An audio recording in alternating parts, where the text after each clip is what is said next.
आज से हम शुरू कर रहे हैं बूस्टर सीरीज। क्या है ये? 15 चैप्टर्स, 15 वीडियोस, ग्रेड 10 के लिए। पहला चैप्टर कौन सा? Real numbers. टोटल कितने क्वेश्चन करेंगे? 13 क्वेश्चन। कितना टाइम पता नहीं, जब करेंगे तो पता लग जाएगा। चलिए शुरू करते हैं क्वेश्चन नंबर 1 से। क्वेश्चन नंबर 1 क्या कह रहा है? If P1 and P2 are two odd prime numbers such that P1 is greater than P2, then P1 square minus P2 square क्या होगा? थोड़ा ध्यान से सोचिए इसको। आपसे बोल रहा है P1 एंड P2 कैसे हैं? दो ऑड प्राइम नंबर्स हैं। कोई दो ऑड प्राइम नंबर्स बेसिकली क्या हो सकते हैं? अज्यूम करिए ऑड हैं और प्राइम हैं। थोड़ा सोच के देखिए। 3 और 5, मैं 3 और 7 भी ले सकता था, 11 भी ले सकता था, 13 भी ले सकता था, 17 भी ले सकता था, 23 भी ले सकता था। बहुत नंबर है, पर दो छोटे नंबर से ईजी हो जाता है। पढ़ते हैं आगे। P1 P2 से बड़ा है। अब मैं फंस गया, निकल आता हूँ। इसको 5 कर देता हूँ, इसको 3 कर देता हूँ। आप चाहे तो 7 और 5 कर सकते थे, ठीक है। देन P1 स्क्वायर क्या होगा? 25। P2 स्क्वायर क्या होगा?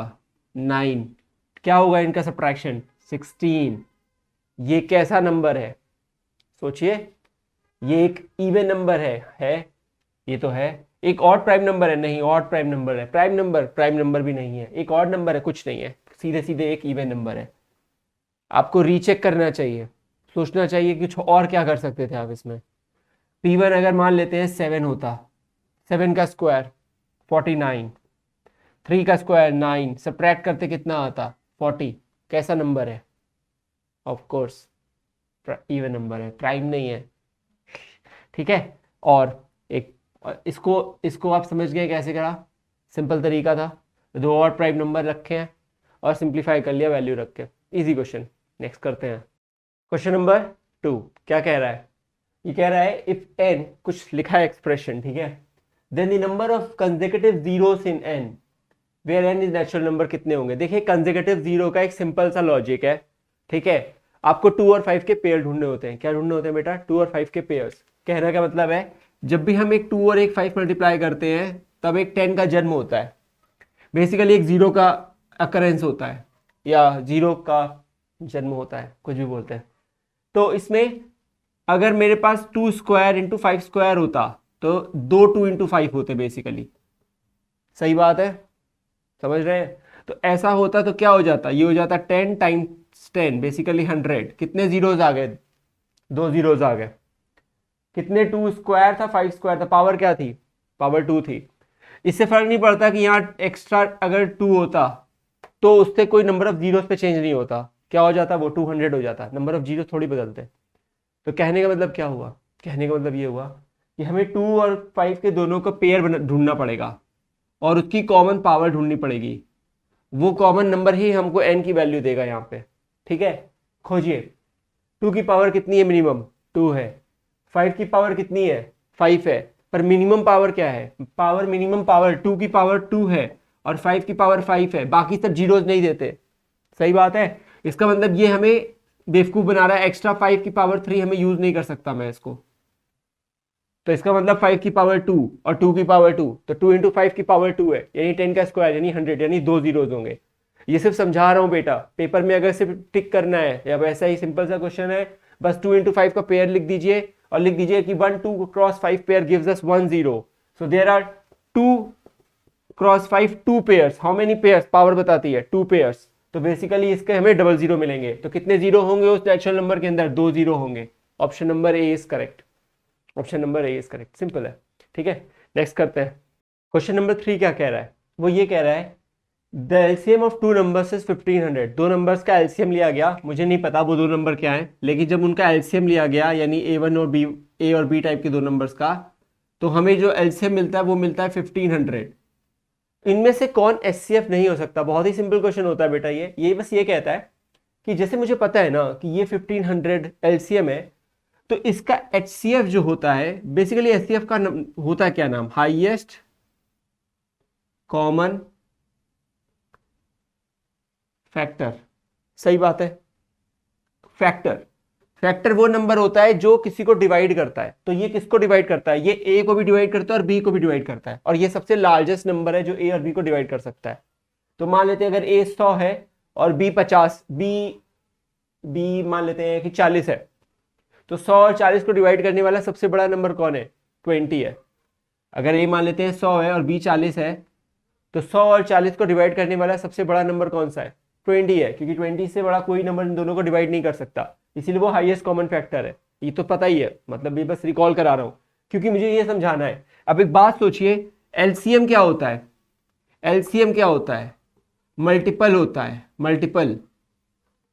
लोएस्ट कॉमन अभी छोड़ देते हैं, मल्टीपल होता है, यानी इसके पहाड़े में पढ़ा जाता है, यानी कि 100 की गिनती करी जाए, 100 एकम 100, 100 दिनी 200, 100 तिया 300, ठीक है, और 40 की भी की जाए, तो यहां पे 200 आएगा, इसके में भी 200 आएगा, तो 200 एलसीएम होता, 200 ही तो एलसीएम होता, क्योंकि 100 हम 100 दिनी 200 और 40 पचे 200, 100 into 2 is 200, 40 into 5 is 200, English भी आती है। तो अब आप ये सोचिए कि इन दैट सिचुएशन क्या होता, ये 200 दोनों में मल्टीपल हो रहा होता। तो जब मैं ये कह रहा हूं कि 20 can divide 100, 20 can also divide 40, यानी एचसीएफ जो है वो 100 को भी डिवाइड कर सकता है और 40 को भी डिवाइड कर सकता है, तो उनके जो मल्टीपल है उनको तो डिवाइड करता ही होगा, यानी HCF will always divide the LCM. तो एलसीएम डिवाइडेड बाय एचसीएफ, ये है crux, LCM divided by SCF, okay, is always an integer। Basically natural number होगा, हम क्योंकि SCF और LCM पॉजिटिव नंबर के देखते हैं जनरली, ठीक है, तो नेचुरल नंबर लिख देता हूं, नेचुरल नंबर होगा, कंप्लीटली डिवाइड करता होगा। LCM है 1500, SCF 300 हो सकता है क्या? 300 अगर 1500 को डिवाइड करता तो 5 आता, नेचुरल नंबर, एग्जिस्टेंस है, सही है, कर सकता है। 500 3 करता है डिवाइड, 400 के टेबल में 1500 नहीं आता, पता नहीं, मुझे तो नहीं पढ़ाया किसी ने। तो इसका मतलब ये 400 इसका एचसीएफ नहीं हो सकता, इनमें से कोई हो सकता है, आई एम नॉट श्योर क्या है वो, मुझे नहीं निकाल सकता मैं अभी, पर मैं ये बता सकता हूँ कि कौन नहीं होगा, तो 400 जो होगा वो नहीं होगा। समझ गए? क्वेश्चन नंबर 4 करते हैं। क्वेश्चन नंबर 4 क्या कह रहा है, अगर दो पॉजिटिव इंटीजर्स लिए जाए ए एंड बी और वो एक्सप्रेस कर दिए जाए P Q square and P square Q के फॉर्म में, चलता है, PQ being prime numbers, PQ क्या है? प्राइम नंबर्स है, then LCM AB and HCF of AB। अब आप सोचिए, थोड़ा बुद्धि लगाइए, मैं ये कह रहा हूं कि LCM, ये आपको एकदम, ये तो अब तक तो याद हो गया होगा, समझा दिया गया होगा कि LCM जब भी लिया जाता है तो किन्हीं दो नंबर्स के प्राइम फैक्टर्स की लोअर हाईएस्ट पावर को लिया जाता है, हाईएस्ट पावर को लिया जाता है, ठीक है। जैसे मैं मान लेता हूं कि एक नंबर लिखा है A, लेट सपोज एक नंबर लिखा है A 2 इंटू 2 इंटू 3 और B लिखा हुआ है 2 इंटू 3 इंटू 5। तो जब आप एलसीएम लेते हो तो यू कंसीडर ना कि इसको एक बार लिखोगे, ये इसका पेयर नहीं है तो कॉपी पेस्ट करोगे, इसका पेयर है तो इसको एक बार लिखोगे और यहां इसको कॉपी पेस्ट करोगे, करेक्ट। तो आपने देखो 2 की कितनी पावर लिखी है, यहाँ पे 2 बार लिखा है, 2 की पावर 2 बन रहा है। हाईएस्ट पावर कितनी थी इसमें? इसको मैं ऐसे तो लिख सकता था ना 2 स्क्वायर टाइम्स 3, और इसको लिख सकता था 2 3 5, कुछ चेंज नहीं है इसमें। तो हाईएस्ट पावर 2 की कितनी थी? 2 थी, तो आपने हाईएस्ट पावर लिखी है। फिर 3 की एक ही पावर थी दोनों में, तो हाईएस्ट पावर 1 ही थी। 5 की यहाँ पावर 0 है बेटा, और यहाँ पावर 1 है, यानी हाईएस्ट पावर कितनी हो गई? 1 हो गई, इसलिए आपने लिख दिया। तो एलसीएम में आप हमेशा हाईएस्ट पावर लिखते हो। तो अगर मुझसे बोला जाता है एलसीएम क्या होगा, तो वो होगा हाईएस्ट पावर इन दोनों में, पी और क्यू की। तो पी की कितनी है? पावर 2 है, और क्यू की कितनी है? 2 है। तो आंसर आ गया पी स्क्वायर क्यू स्क्वायर। कितना सिंपल है कि नहीं है? बेटा क्वेश्चन देखने में, पढ़ने में हो सकता है आपको कठिन लगे, पर अगर आपको कोर कॉन्सेप्ट पता है तो ये पी क्यू से कुछ फर्क नहीं पड़ता, ठीक है, डरना नहीं है कभी भी। अच्छा, एचसीएफ एबी क्या होता है? एचसीएफ हमेशा लोएस्ट पावर होती है। आपको सिखाया गया अगर मैं एचसीएफ लिखता है इसका, तो जो कॉमन है वही लिखो, 2 और 3। यहाँ 2 की लोएस्ट पावर क्या थी? 1, तो लोएस्ट पावर लिखते हो आप। 3 की लोएस्ट पावर क्या थी? दोनों में 1 थी। 5 की लोएस्ट पावर क्या थी? 0 थी, है ना, 1 थी और यहाँ 5 की पावर 0 थी, तो लोएस्ट पावर क्या थी बेटा? 0 थी। तो आपने 5 की पावर 0, जो कि नहीं लिखते हो क्योंकि 1 होता है, तो इस तरह से आपने लिखा है, यानी कि एचसीएफ आएगा 2 टाइम्स 3। तो आप एचसीएफ में लोएस्ट पावर लिखते हो। एचसीएफ में क्या लिखते हो? Prime numbers. फिर से सुन लो मेरी बात को, प्राइम नंबर्स होने चाहिए वो। अगर पी और क्यू प्राइम नहीं होते तो सब गड़बड़ हो जाता। कहने का मतलब है, अगर मान लो यहाँ पे 4 लिखा होता पी, तो हमें क्या पता था कि वो 2 इंटू 2 भी लिखा जा सकता है, तो पावर तो बढ़ जाती ना प्राइम नंबर की, ठीक है। हाँ, थोड़ा इसको ध्यान देंगे। तो एचसीएफ क्या हो जाएगा?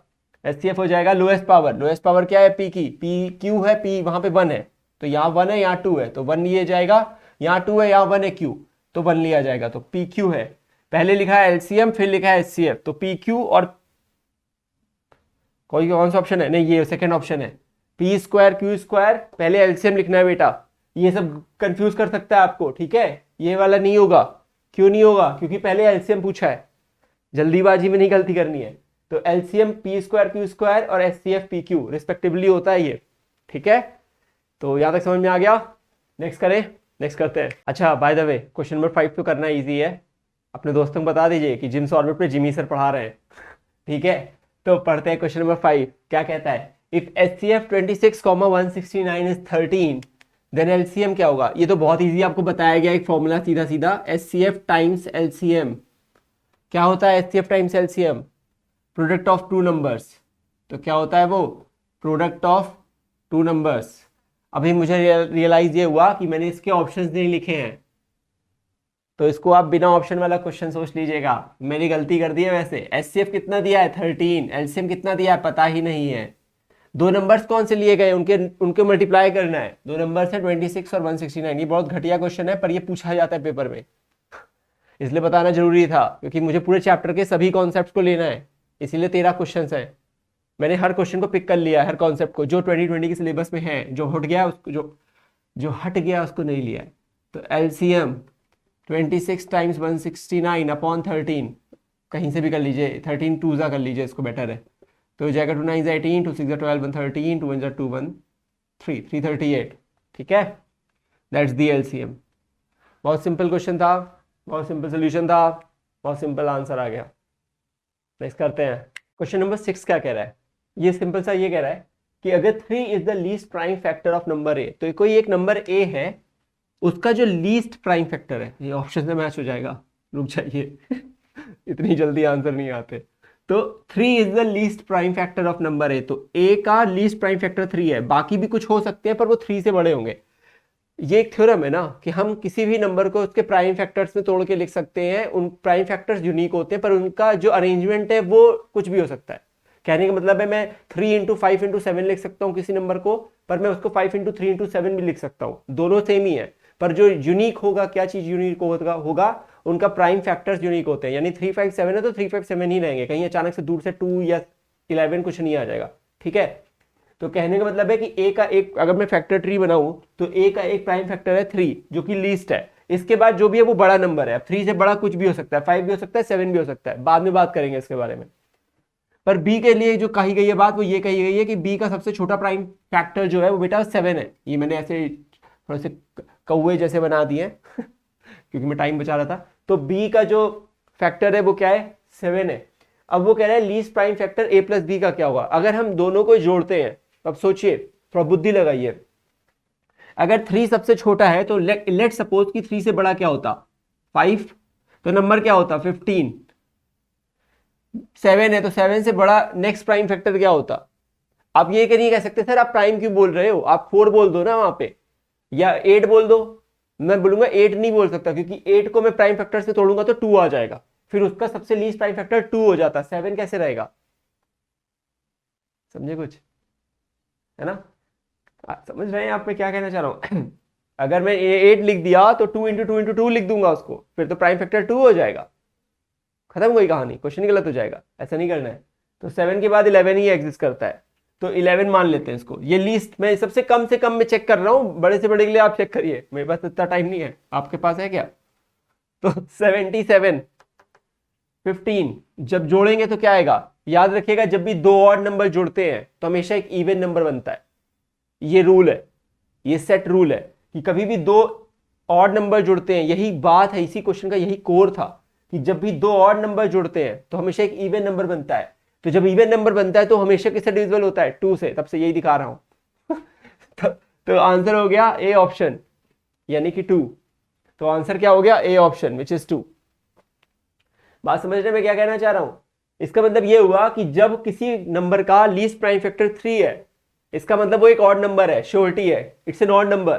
तो आप बोल दो if 3 is the least prime factor, आप समझे कितना बेहतरीन कर दिया मैंने क्वेश्चन को। पहले मैंने पर्टिकुलर से किया, मैं जनरल अप्रोच लगा रहा हूँ। आपको लगता होगा क्या सर ये सब सवाल कर रहे हो, मैं यही करने आया हूँ बेटा, है ना। इजी वीजी देखना तो बहुत यूट्यूब चैनल है, जाके देख लो। तो 3 is the least prime factor. Least prime factor क्या होगा? और वैसे हमारे मेरे इसी सेम यूट्यूब चैनल पे पहले मैंने सॉल्व कर दिए हैं इजी इजी, जाके देख लो। तो 3 is the least prime factor, तो ये कैसा होगा? एक ऑड नंबर होगा। सही बात है। 7 is the least prime factor, तो वो भी कैसा नंबर होगा? ऑड नंबर होगा। तो A is also odd, B is also odd. What is odd plus odd?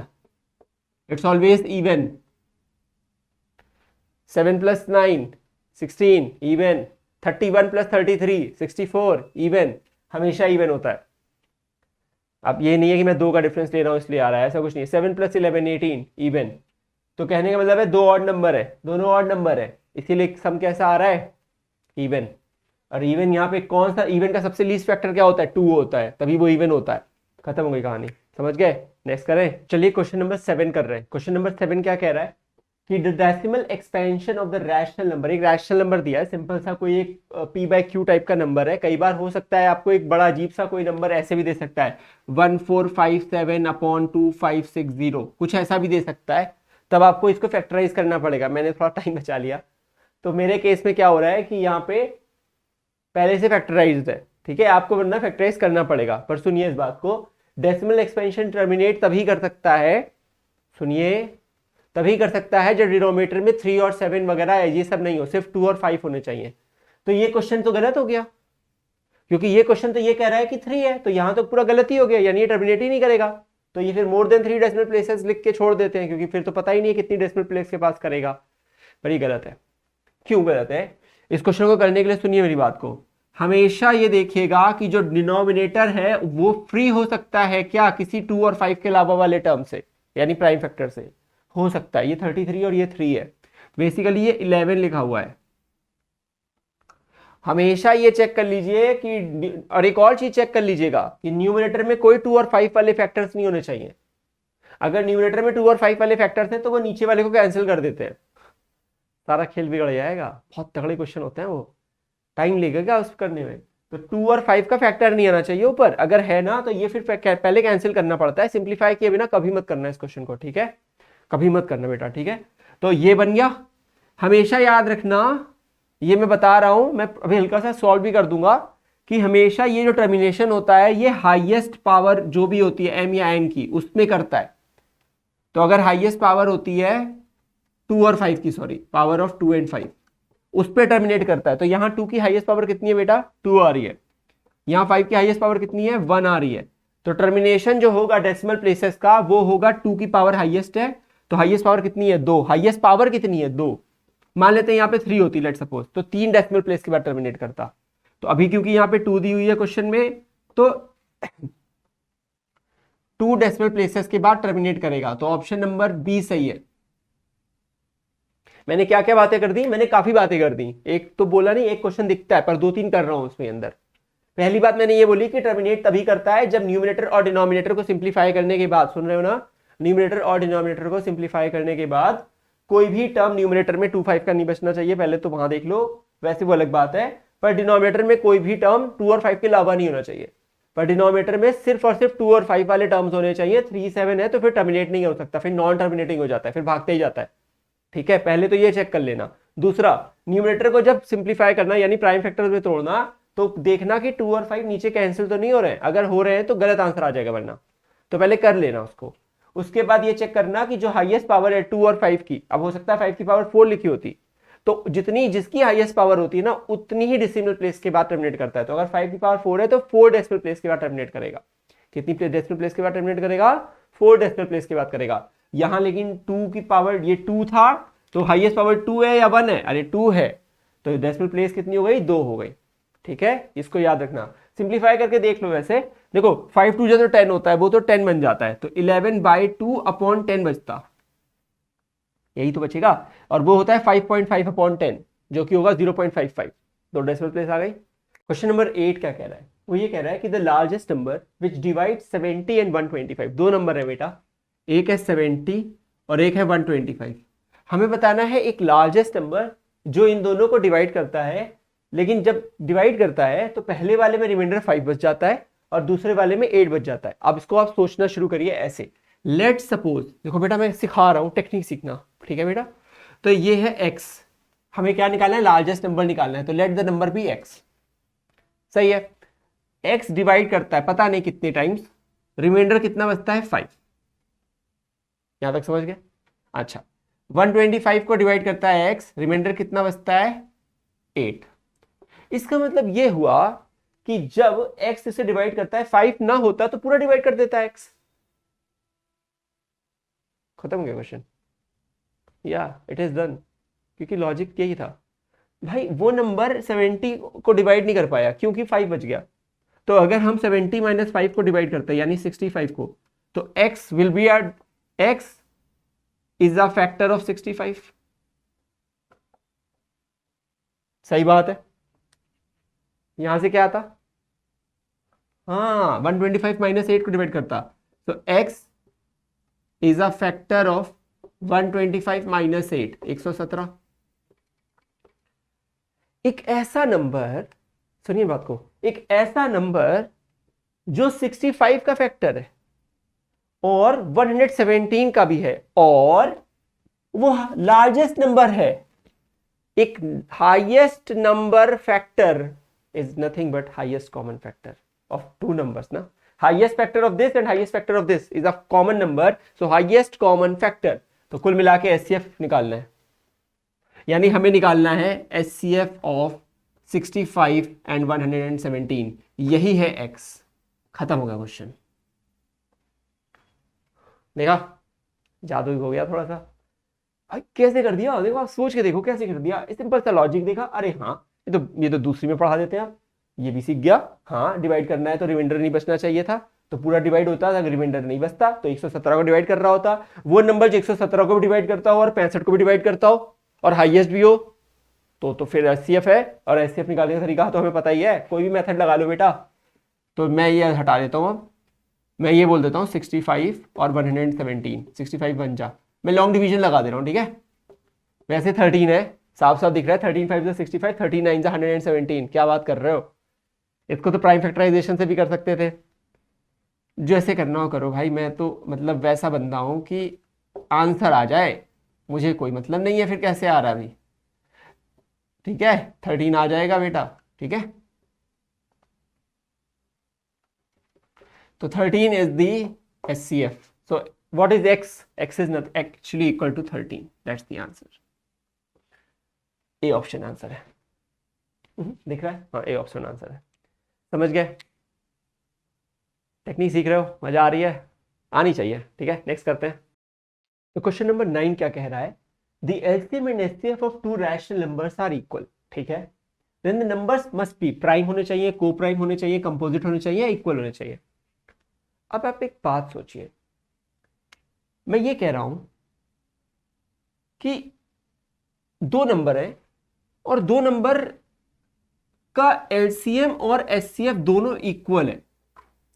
अब एक बात सोचिए, अगर एक नंबर 2 है और दूसरा नंबर लेट सपोज करते हैं 4 है, तो एलसीएम तो हमेशा बड़ा नंबर होगा। मतलब एलसीएम जो भी होता है वो हाईएस्ट पावर होती है, याद है मैंने भी शुरुआत में आपको बताया था कि कोई नंबर लिखा गया है पी स्क्वायर क्यू और कोई दूसरा नंबर लिखा गया है पी क्यू स्क्वायर, तो एलसीएम जो होगा वो छोटी, वो हाईएस्ट पावर होती है प्राइम फैक्टर्स की, और एचसीएफ जो होता है वो लोएस्ट पावर्स होती है प्राइम फैक्टर्स की। करेक्ट किया था ये क्वेश्चन। तो हमने वहां ये सीखा कि तब एलसीएम और एचसीएफ तो बराबर नहीं हो सकते, हो ही नहीं सकते। अगर ए और बी अलग अलग है तो एलसीएम और एचसीएफ तो बराबर हो ही नहीं सकते, क्योंकि हर बार एक नया प्राइम फैक्टर जन्म ले लेगा और उसकी पावर या तो कम होगी या तो ज्यादा होगी, और हमेशा एलसीएम निकालते समय हाईएस्ट पावर ले रहे होंगे और एचसीएफ निकालते समय लोएस्ट पावर ले रहे होंगे, तो कभी इक्वल तो हो नहीं पाएगा। तो इसका मतलब अगर इन दो नंबर्स को इक्वल होना है, या दो सॉरी एलसीएम और एचसीएफ को इक्वल होना है, तो नंबर्स को इक्वल होना पड़ेगा, उनके पावर्स को इक्वल होना पड़ेगा, प्राइम फैक्टर जो भी हो। सुनिए मेरी बात को ध्यान से, हो सकता है P square Q square R square हो, तो ये भी P square Q square R square ही होना चाहिए, तभी आप एलसीएम निकालेंगे। तो क्या होगा भाई, हाईएस्ट पावर पी की 2 है, हाईएस्ट पावर क्यू की 2 है, एचसीएफ दोनों में कॉमन लोएस्ट पावर पी की 2 है, दोनों में कॉमन पावर क्यू की जो लोएस्ट है 2 है, अरे भाई तो देखिए अभी तो इक्वल हो रहे हैं, अगर मैं इसको यहाँ उड़ा दूँ ये तो उड़ गया ये, एचसीएफ में गायब हो जाएगा क्यों, क्योंकि लोएस्ट पावर लेनी है एचसीएफ के समय। ये हमने किया है क्वेश्चन पहले, आप अगर आप जंप कर रहे हैं तो गलत कर रहे हैं, पीछे वाला पार्ट देखिए। तो इसका मतलब ये हुआ कि एचसीएफ इक्वल ही तभी हो रहा है जब प्राइम फैक्टर्स इक्वल हो रहे हैं, इसका मतलब ये इक्वल होना चाहिए। अच्छा तो प्राइम या कोप्राइम क्यों नहीं हो सकते? क्योंकि प्राइम इसलिए नहीं हो सकता क्योंकि जरूरी है क्या कि एक ही प्राइम नंबर हो यहाँ पे? भाई ए और बी में 10-15 प्राइम नंबर मिले होंगे, क्या फर्क पड़ता है? वो जरूरी थोड़ी प्राइम रह गया होगा। 16, it's a combination of 2 into 2 into 2 into 2, it's not a prime number, it's a prime factors होते हैं उसके अंदर, जरूरी नहीं। को प्राइम जरूरी नहीं है। कंपोजिट, कंपोजिट का तो एग्जिस्टेंस ही नहीं है, मैंने कह दिया इक्वल है। अब कंपोजिट जरूरी थोड़ी है, हो सकता है कि 6 6 हो और हो सकता है 11 11 हो, 11 भी तो हो सकता है दोनों नंबर, तो अब भी क्या दिक्कत है? इक्वल, यही तो मैं समझा रहा हूं तब से कि ए और बी क्या होने चाहिए, इक्वल होने चाहिए, the numbers must B equal. ठीक है, नेक्स्ट करते हैं क्वेश्चन नंबर 10, काफी बड़ा क्वेश्चन है तो पढ़ते हैं सुकून से। The traffic lights at 3 different road crossings change after every 48 seconds, तो हर 48 सेकेंड्स के इंटरवल के बाद वो चेंज होती है। ठीक है, मतलब पहली वाली 48 सेकेंड्स, दूसरी वाली 72 सेकेंड और तीसरी वाली 108 सेकेंड रिस्पेक्टिवली, तो 3 लाइट्स हैं, तो पहली वाली 48 सेकेंड पे चेंज हो रही है, दूसरी वाली 72 पे और तीसरी वाली 108 पे। Okay sorted. अगर वो सभी चेंज होती है simultaneously at 8 hours, when someone says 8 hours ही means 8 o'clock। Generally 24 hour system को फॉलो करते समय 8 आवर्स 1300 आवर्स ऐसे बोला जाता है, या 13 सही है। Then at what time will they again change simultaneously, तो फिर से कब? तो जब भी आपको, सुनिए मेरी बात को ध्यान से, मैं आपको ट्रिक बताता हूं। जब भी आपको एक ऐसा नंबर निकालना हो जिसकी फाइनल वैल्यू गिवन नंबर से ज्यादा आ रही होती है, तब एलसीएम लीजिएगा, कहानी खत्म। समझ गए? सॉर्ट हो गया। जब भी आपका फाइनल आंसर गिवन नंबर से बड़ा आने वाला हो तब एलसीएम लिया जाता है। बस अगर आपने ये अपने दिमाग में क्लियर कर लिया कि आंसर मेरा बड़ा आएगा या छोटा आएगा, छोटा आएगा तो एलसीएम, बड़ा आएगा तो एलसीएम। देखिए कैसे करना है। 3 रोड लाइट है, अरे रोड लाइट में भी तो रेड रेड येलो ग्रीन करके होता है तो पहली चेंज होती है हर 48 सेकंड पे, दूसरी होती है 72 सेकंड पे और तीसरी होती है 108 सेकंड पे। ठीक है, अब हमसे ये कहा जा रहा है कि पहली बार 8 आवर्स पे चेंज हुई है, तो इसका मतलब 48 के मल्टीपल्स में ये चेंज हो रही होगी, तो 48 1 48, 48 2 96। अब मैं तो बेवकूफ हूं, अगर मैं 48 की पहाड़े पढ़ूं और 72 का पहाड़ा पढ़ूं, 108 का पहाड़ा पढ़ूं और देखूं कहां कॉमन आ रहा है, तो मैं बेवकूफ हूं, फिर तो मैथ्स का स्टूडेंट नहीं रहा। मैथ्स का स्टूडेंट तो मैं तब रहा जब मुझे पता है कि मुझे उसका कॉमन मल्टीपल निकालना है, तो 48 के मैं प्राइम फैक्टर तोड़ लेता हूं, तो 2 2 24 12 6 3। आप कर लीजिएगा अपने तरीके से, ये वाले तरीके से मैं नहीं करना चाहता, मैं ऐसे कर रहा हूं। ठीक है, 72 2 36 18 9 3 3, 2 2 4 2 8 16 3 48।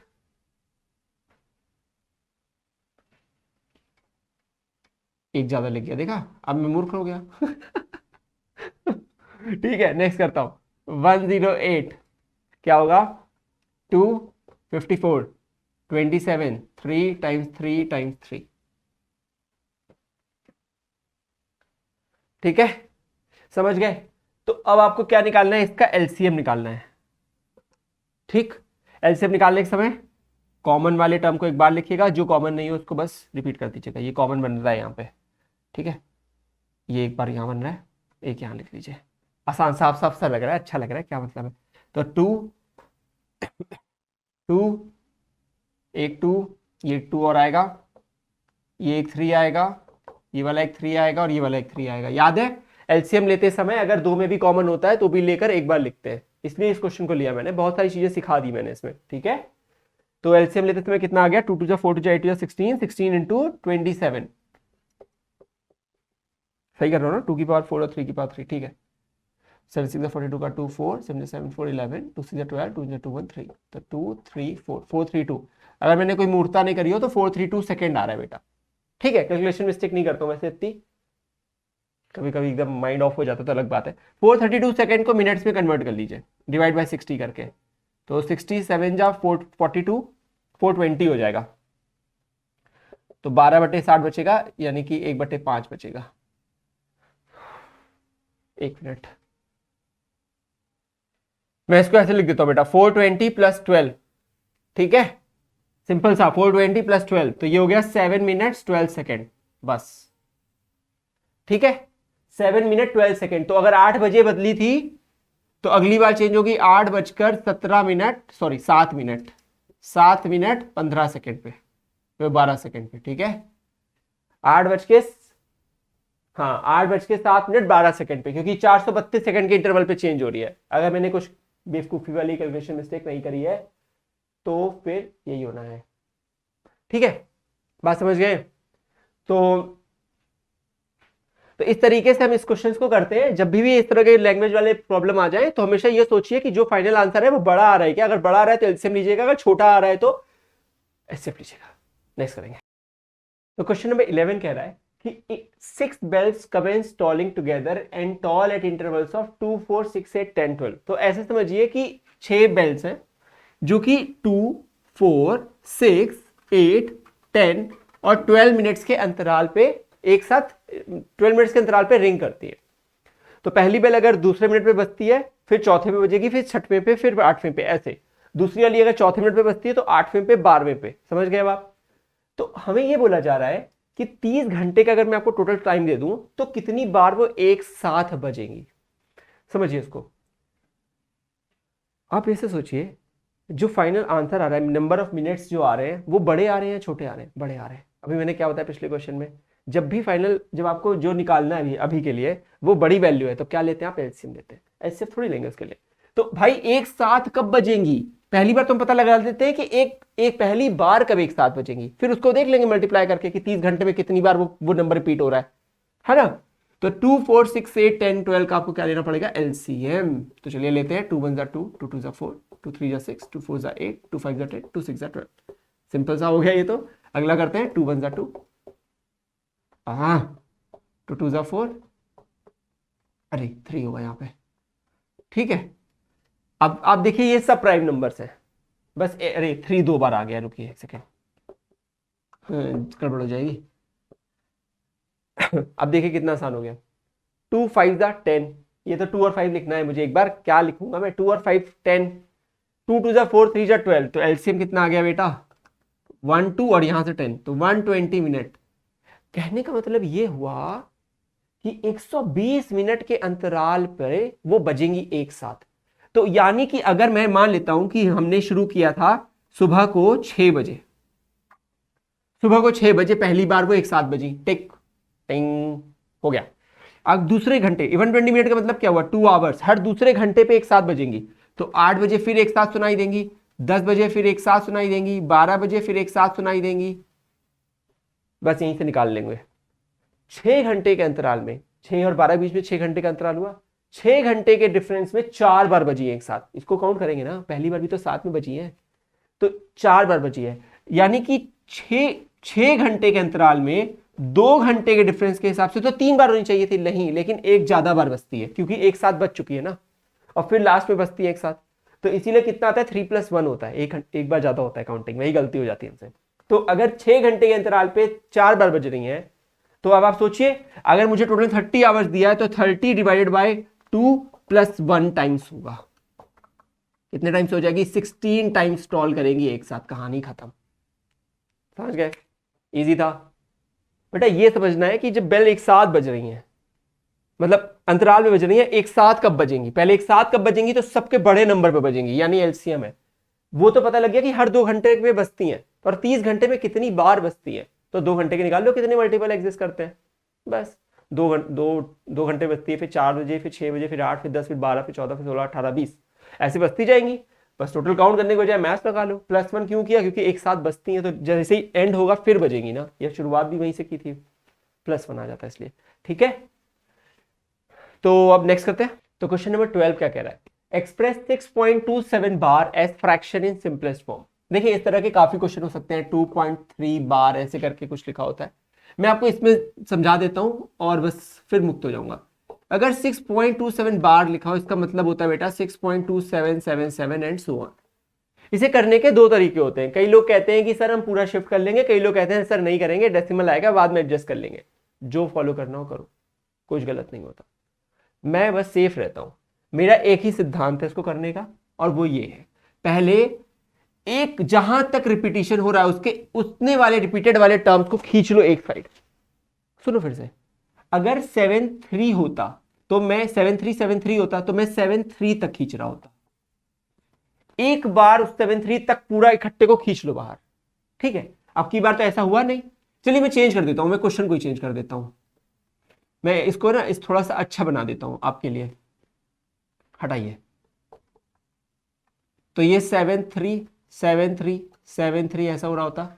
तो मैंने भी क्या बोला, एक फैक्टर जहां तक वो एक term repeated pair of terms है, जितने भी नंबर ऑफ टर्म्स रिपीट हो रहे हैं उनका एक टर्म एक बार उनको बाहर खींच लो। तो ये पूरा खींचना है मुझे इस साइड इधर, तो मुझे 1000 से मल्टीप्लाई करना पड़ेगा क्योंकि मैं 3 डेसिमल प्लेस को शिफ्ट कराना चाह रहा हूं।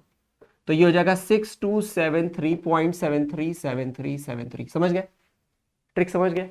जितना कॉपी हो रहा है उसको पूरा खींच लो। सेकेंड, अब उसे खींच लो जो रिपीट नहीं हो रहा है पर डेसिमल साइड पे पड़ा हुआ है। अब उसे खींच लो जो डेसिमल साइड पे पड़ा हुआ रिपीट नहीं हो रहा। वो कौन है? ये बैठा हुआ है। इसका मतलब एक ही को खींचना है बस अब। तो 10x, तो ये हो जाएगा 62.737373 और उठा के सेपरेट कर दो और जो आए उसको सॉल्व कर लो, कहानी खत्म। अरे कर दिया, ट्रिक बता दी बेटा, हो गया जो जादू करना था मुझे। तो 990x बराबर हो गया 1, 7 में 6 गया 1 2 6, ये सब कट गया। तो बस x हो गया 6211/990। एक बार ये देख लो कि 3 या 11 से डिवाइड हो रहा है क्या, क्योंकि इसके दो ही फैक्टर है, प्राइम फैक्टर 3 और 11। 3 और 11 से ही बना हुआ है ये, बस उसके अलावा कुछ नहीं है इसमें। तो 3 से देख लो, चेक करने के लिए 3 से क्या करना है, देखो ट्रिक सीखो बेटा, ट्रिक। 6 2 8 1 9 1 10 ना होगा डिवाइड 3 से। क्यों? क्योंकि सम जो है 3 से डिवाइड नहीं हो रहा है। Sum of the digits should be divisible by 3। पढ़ा क्यों था, अभी अप्लाई करना सीखना है। दूसरा, 11 से हो रहा है तो इसके ऑड पोजीशन के सम और इवन पोजीशन डिजिट के सम का डिफरेंस या तो 0 होना चाहिए या तो 11 का मल्टीपल होना चाहिए। 6 और प्लस 1 7, 6211, 6 प्लस 1 7, 2 प्लस 1 3, डिफरेंस कितना है 4, is not a multiple of 11। और 0 तो है ही नहीं, 0 होता तो फिर हो जाता 11 से डिवाइड, यानी ये नंबर और रिड्यूस नहीं हो सकता, कहानी खत्म। अच्छा, इसमें 3 11 के साथ साथ सॉरी 2 और 5 भी पड़े हुए हैं। अब ये कैसे पता लगा 2 और 5? क्योंकि एक 0 पड़ा हुआ है और एक 0 2 5 से बनता है। मिस कर गया ना, 2 और 5 भी पड़ा हुआ है। 2 और 5 से तो जाएगा नहीं क्योंकि ये ना एंड में 5 का 0 देता है ना एंड में x का एक इवन डिजिट है, तो 2 और 5 भी नहीं हो सकते। तो कुल मिला के डिवाइड नहीं हो सकता, कहानी खत्म। चेक करने की कोई जरूरत नहीं है, डिविजिबिलिटी रूल का सीखे हुए थे। अब आप समझ रहे हो, जो पढ़ा अप्लाई करना सीखो बेटा। सिंप्लीफाई करूंगा, आंसर निकालूंगा और आंसर में टेक्निक भी बता के जाऊंगा, ठीक है। तो अब हमें करना है नेक्स्ट क्वेश्चन। तो अब हम लास्ट क्वेश्चन करने जा रहे हैं। मेरी आवाज भी जा रही है उसी के साथ, और ये थोड़ा सा लेंदी क्वेश्चन है। Prove that √3 is irrational. जब भी इस क्वेश्चन को करना होता है तो आपको एक मेथड ऑफ कॉन्ट्राडिक्शन पता होना चाहिए सब जगह, ये तो जग जाहिर क्वेश्चन है। और दूसरा, आपको एक थ्योरम पता होना चाहिए कि अगर कोई नंबर का स्क्वायर किसी प्राइम फैक्टर से डिविजिबल है तो वो नंबर भी उस प्राइम फैक्टर से डिविजिबल होता है। इसको समझा देता हूं पहले। अगर कोई नंबर है, मान लेते हैं लेट सपोज 15, उल्टा बोल रहा हूं अभी बताता हूं। 15 का स्क्वायर क्या होता है बेटा? 225। सही बात है। 15 किससे डिविजिबल है? 3 और 5 से। 225 के बाद भी तो 3 × 5 ही है। तो अगर मैं आज ये कह दूं कि 225 एक नंबर है जो 3 से डिविजिबल है, तो 15 भी तो 3 से डिविजिबल है। अब आप समझ गए? तो इसका मतलब ये हुआ, इसका मतलब अब मुझे इसको मैं प्रूफ बाद में इसका यूज करूंगा अभी। तो मैं ये मान लेता हूं कि √3 इज इररेशनल। मैं अपने आपको गलत साबित करूंगा, इसको कहते हैं मेथड ऑफ कॉन्ट्रडिक्शन। आप गलत चीज लेते हो और फिर उसको गलत साबित कर देते हो तो वो सही हो जाती है। तो √3 इररेशनल नहीं है, let √3 is rational. Let √3 is rational. अगर √3 रैशनल है तो हम उसको a/b के फॉर्म में लिख सकते हैं, जिसमें a और b एक कोप्राइम तरह के नंबर हो सकते हैं, ठीक है। कॉमन फैक्टर 1 मान लेते हैं थोड़ी देर के लिए। तो अब हमें क्या करना है, हमें क्या करना है, इसको क्रॉस मल्टीप्लाई करना है। तो ये हो जाएगा b√3 is equal to a, और अब आपको इन दोनों का स्क्वायर कर देना दोनों साइड का। तो ये हो जाएगा 3b² is equal to a² या फिर a² is equal to 3b²। या फिर A square equal to 3b square. अब सुनिए मेरी बात, ए स्क्वायर में कुछ एक 3 आता है, अब बी स्क्वायर में क्या आता है ये नहीं पता मुझे, तो क्या मैं ये कह सकता हूं कि A square is divisible by 3? Yes yes yes, because A square has a factor 3 inside it. तो अगर मैं इसको डिवाइड बाय 3 करूंगा तो ये पूरा कट जाएगा, यानी कि A square is divisible by 3। A square is divisible by 3। मेरे दिमाग में आया कि कंट्रोल जेड कर देता हूं लिटरली मैंने सोचा कंट्रोल जेड कर देता हूं, ये हट जाएगा अभी फिर याद आया कि भाई व्हाइट बोर्ड पे कर रहे हो आज। तो ए स्क्वायर इज इक्वल टू क्या हो जाएगा? 3b square. तो ए स्क्वायर क्या हो गया? 3b square. तो अगर a square is 3b square तो we can say a square is divisible by 3। This implies, as per the theorem, if the square number is divisible by certain number, prime factor, prime, then that number का square root वाला term भी divisible होता है उसी prime factor से। तो this implies a is also divisible by 3. a is also divisible by 3। यहां तक समझ गए? तब अगर डिविजिबल है तो मैं a को कुछ 3c टाइप का लिख देता हूं। भाई 3 का कोई कुछ ना कुछ मल्टीपल होगा, वो तभी तो डिवाइड हो जाता होगा 3 से, बस तो 3c लिख देता हूं। तो मैं यहाँ रिप्लेसमेंट मारता हूं, तो a की जगह 3c हो जाएगा, ये हो जाएगा 9c square equal to 3b square. तो यहां से b स्क्वायर आ जाएगा 3c स्क्वायर है। b square is divisible by 3 again, क्योंकि मल्टीपल लिखा है ना, 3 का मल्टीपल है, मान लेते 48 है, तो b स्क्वायर इज 48 डिवाइड हो जाएगा ना, क्योंकि उसमें 3 का एक मल्टीपल पड़ा हुआ है, 48 में एक 3 का मल्टीपल है तो 3 से डिवाइड होता होगा। सो b square is divisible by 3, नहीं लिख रहा हूं बेटा अब, b square is divisible by 3, so by the same theorem b is also divisible by 3, तो b is also divisible by 3। रुको, ये कैसे हो सकता है? a भी तो डिविजिबल बाय 3 है, लेकिन शुरुआत में बोला था a और b तो को प्राइम है, यानी इनका कॉमन फैक्टर सिर्फ 1 था, सही बात है ना? तो अब तो हम बोल रहे हैं नहीं, इनके तो एक और कॉमन फैक्टर है 3, क्योंकि दोनों 3 से डिविजिबल है। ऐसा नहीं हो सकता, कुछ गलत हो गया है। दिस इज अ कॉन्ट्राडिक्शन, क्योंकि a and b do not have any other common factor other than 1। ये हमने शुरुआत में बोल दिया, a and b are coprime numbers, they have no other common factor other than 1 और themselves of course, तो जो भी हो। लेकिन 3 कैसे आ गया? को प्राइम, समझ रहे हो ना मतलब? तो आपस में एक दूसरे को डिवाइड करते हैं बस, मतलब दूसरे को डिवाइड नहीं करते। 3 7 दे आर को prime, 3 7 are coprime numbers, common factor 1 होता है, ठीक है? तो उनके अलावा कुछ नहीं हो सकता। तो 3 कैसे आ गया? 1 के अलावा कुछ नहीं हो सकता, 3 कैसे आ गया? इसका मतलब ये कॉन्ट्राडिक्शन है। Why does this contradiction comes? Because you assumed wrong. What we assumed? That √3 is rational. इसका मतलब what is √3? It is irrational. ये तभी आया क्योंकि हमने अजम्पशन ही गलत ले लिया कि वो रैशनल है, रैशनल नहीं हो सकता, so that's why irrational. This marks the completion of chapter 1 booster series, 13 questions, all concepts detail में। you should watch the playlist on the same channel or watch it anywhere else if you want to। ठीक है, chill है, कोई